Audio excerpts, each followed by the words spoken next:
Donald Trump बने Elon Musk के मेहमान। स्पेस एक्स की लॉन्च पर एक बार फिर मस्क के साथ हाजिर। लेट अली शो यू के एक और एपिसोड में आप सबको खुशामदीद। To like, subscribe and share this content. बात शुरू करते हैं प्रेसिडेंट इलेक्ट अमेरिका के डोनाल्ड ट्रंप और इलॉन मस्क, जो लग रहा है कि एक दूसरे के साथ जुड़े हुए हैं जब से डोनाल्ड ट्रंप साहब इलेक्शन जीते हैं। इनफैक्ट उससे पहले भी हमने देखा पेंसिल्वेनिया में शुरुआत हुई, मस्क ने खिताब किया ट्रंप के हमरा, और उसके बाद हर जगह एक दूसरे के साथ स्टेज के ऊपर जब ट्रंप साहब जीते उन्होंने अपनी स्पीच दी, इलॉन मस्क मौजूद थे। उसके बाद यूएफसी जो कंपटीशन जहां पे होता है, डेना वाइट भी वहां पे एक बहुत मशहूर ओनर हैं, को रनर हैं उसके यूएफसी के, उधर भी ट्रंप और मस्क साहब साथ। और अब डोनाल्ड ट्रंप देख रहे हैं स्टारशिप, जो बहुत बड़ा एक समझ लें रॉकेट है जो दुनिया से यूनिवर्स की तरफ, स्पेस की तरफ चीजें लेके जाता है। टेक्सास ब्राउन्सविल के अंदर प्रेसिडेंट इलेक्ट डोनाल्ड ट्रंप और इलॉन मस्क मौजूद थे, और ये छठी टेस्ट लॉन्च थी स्पेस एक्स की, स्टारशिप स्पेसक्राफ्ट की। और बेसिकली ये बड़ा खूबसूरत एक मनाजर है, ऊपर जाता है, एक और रॉकेट आगे फेंकता है, और फिर उसी रॉकेट को दोबारा लैंड करते हैं लैंडिंग पैड्स के ऊपर। और रॉकेट बूस्टर लैंडिंग डॉक के ऊपर आके बेसिकली दोबारा लगा, और पहली बार स्टारशिप की पहली 5वीं फ्लाइट के ऊपर ये लगा था। बट अब ट्रंप और मस्क साहब एक बार फिर अब शुरुआत करने जा रहे हैं जनवरी में, और एक नया डिपार्टमेंट बनाया जा रहा है, डिपार्टमेंट ऑफ गवर्नमेंट एफिशिएंसी, जिसको डोज का नाम दिया गया है। उसको इलॉन मस्क और विवेक रामास्वामी दोनों मिलके चलाएंगे। ये नया डिपार्टमेंट है, ये नहीं पता किधर ये बेस्ड होगा, मगर ये बेसिकली क्या करेगा कि जितनी भी एक्सेस स्पेंडिंग है या फालतू स्पेंडिंग हो रही है, उसको ये कट करने की कोशिश करेगा। तो ये एक ऐसी चीज है जिसका एक ऑब्वियसली बैकलैश भी आएगा, क्योंकि पैसे के बगैर दुनिया नहीं चलती। मगर अमेरिका में जो मसला भी पड़ा हुआ है इलेक्शंस हारने के बाद, वो ये है कि बाइडेन हुकूमत जा रही है, लेकिन जाते जाते उसने बड़े खड्डे खोदे हैं ट्रंप साहब के लिए, स्पेशली यूक्रेन के ऊपर, जहां पे उन्होंने यूक्रेन को इजाजत दे दी है कि लॉन्ग रेंज मिसाइल जो अमेरिकी, ये आप इस्तेमाल कर सकते हैं। उसके जवाब में व्लादिमीर पुतिन रशियन सदर ने आके अब जो रशियन न्यूक्लियर डॉक्ट्रिन है रिस्पॉन्स के अंदर, उसको कहा है कि भाई इसको थोड़ा ईज कर दो, कि अगर हमारे पास और नुकसान करने की कोशिश करता है अमेरिका इन मिसाइल्स के थ्रू, तो हम रिस्पॉन्ड करेंगे उन ममालिक के अंदर जहां से सपोर्ट मिल रही है, नेटो ममालिक, पोलैंड हो गए और ममालिक हो गए, लैटविया फॉर एग्जांपल, वहां से हम इनको अटैक करेंगे।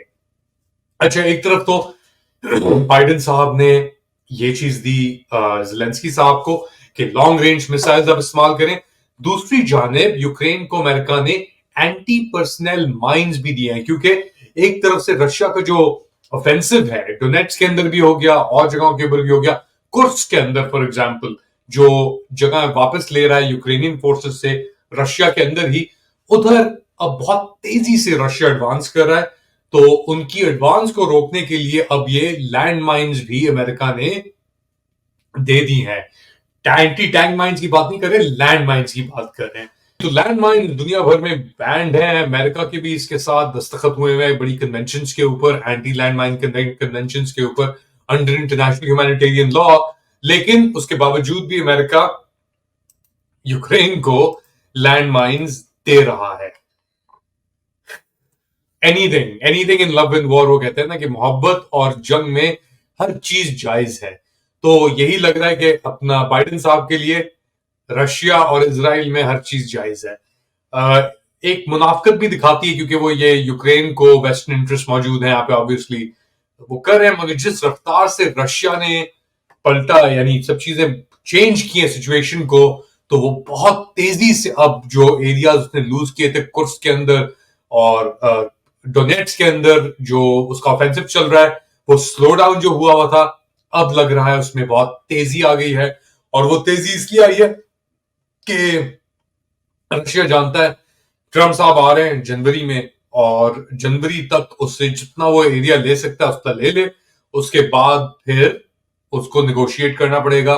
अपनी पोजीशन ऑफ पावर से निगोशिएट करेगा वो, मगर जेलेंस्की के ऊपर एक बहुत ही सख्त प्रेशर पड़ जाएगा। अच्छा, ये यूक्रेन ने एक शॉक इंकर्जन की थी रशियन एरिया कुर्स्क के अंदर अगस्त के अंदर, और तकरीबन 1000 square kilometre at the peak of it उन्होंने कहा था कि हमने कैप्चर कर लिया है। 50,000 तकरीबन सोल्जर्स ने, यूक्रेनियंस ने इसके अंदर शिरकत की थी, मगर उसके जवाब के अंदर वो रशिया ने भी अपने ट्रूप्स वहां पे बढ़ा दिए, और इनफैक्ट अलेजिडली नॉर्थ कोरिया से भी फाइटर्स को लेके आए कुर्स्क के एरिया के अंदर, और अक्टूबर में उन्होंने अपना काउंटर ऑफेंसिव शुरू किया, और वो जो 1000 स्क्वायर किलोमीटर उन्होंने लूज किए थे उसके अंदर से लगभग 600 स्क्वायर किलोमीटर उन्होंने वापस ले लिए हैं।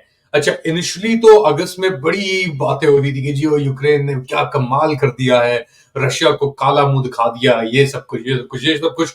मगर इवेंचुअली क्या हुआ, इवेंचुअली रशिया ने एक तरफ ये चीज संभाली, मगर जो उसका असली मकसद था दोनेत्स्क और लुहांस्क, उसके अंदर बहुत तेजी से एडवांसेस उसने की हैं, और अब उसका जो पल्ला है उसके फेवर में जा चुका है। अब थोड़ा सा एरिया रहता है बेसिकली यूक्रेनियंस के पास, मगर ये कोशिश, अब ये जो मंगल को उन्होंने, अमेरिका ने long range US supplied missiles Ukraine को इजाजत दी है, उसका यही शायद इरादा है कि यार ये कुर्स्क का जो एरिया है ना, इसको किसी तरह रोके रखो अपने पास जनवरी तक, और फिर निगोशिएशंस के अंदर हम आगे भी चीजें दे सकते हैं। मगर लग नहीं रहा कि डिस्पाइट उनको ये वेपन्स और ये मिसाइल्स मिलने के बावजूद कुछ ज्यादा कर पाएंगे यूक्रेनियंस, क्योंकि I think it's a little too late, बहुत देर हो चुकी है इस चीज को अब कंट्रोल करने के लिए यूक्रेन या उनके वेस्टर्न एलाइज के ऊपर।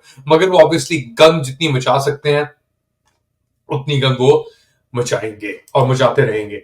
जाते जाते जाने से पहले एक और चीज, अमेरिका के अंदर ये जो इंतखाबात के अंदर डेमोक्रेटिक पार्टी ने शिकस्त का सामना किया डोनाल्ड ट्रंप और रिपब्लिकन्स के खिलाफ, इसके बाद अब तनकीद शुरू हो गई है इजरायली लॉबी, और सबसे बड़ा जो इजरायली लॉबी ग्रुप है एपैक, उसके ऊपर, जो एक लेफ्ट लीनिंग प्रोग्रेसिव, आप समझ लें कांग्रेस वुमन, बड़ी मशहूर रिप्रेजेंटेटिव अलेक्जेंड्रिया ओकासियो कॉर्टेज, उन्होंने कहा है कि एपेक की जो मुदाखलत है as a special interest group, और ये बहुत ही खतरनाक है, और इसी वजह से शायद डेमोक्रेटिक पार्टी लूज की है। तो ये एक वॉर ऑफ वर्ड्स अब शुरू हो गई है। एपेक, जैसा आप जानते हैं, वो दोनों पार्टीज के अंदर बहुत स्ट्रॉन्ग कंट्रोल करता है, रिपब्लिकन्स को भी और डेमोक्रेट्स को भी। मगर अब ये शिकस्त के बाद लग रहा है थोड़ी ओपनिंग आ गई है प्रोग्रेसिव एलिमेंट्स के अंदर कि यार ये इजराइल जो कर रहा है ये हमारी जंग नहीं है, और हमें इजराइल की जंगें नहीं लड़नी चाहिए। मगर at the same time AOC या अलेक्जेंड्रिया ओकासियो कॉर्टेज अभी आके बोल रही हैं, जब इंतखाबात हो रहे थे तो वो नहीं बोल रही थी, वो तनकीद कर रही थी जिलस्टाइन के ऊपर और ये एंटी वॉर उसके ऊपर। तो खैर, अब उनका जमीर एकदम क्यों जागा है शिकस्त के बाद, बताएं मुझे कमेंट सेक्शन के अंदर। To like, subscribe and share this content. इंशाल्लाह अगली बार आपके साथ दोबारा हाजिर होऊंगा, तब तक के लिए अल्लाह हाफिज।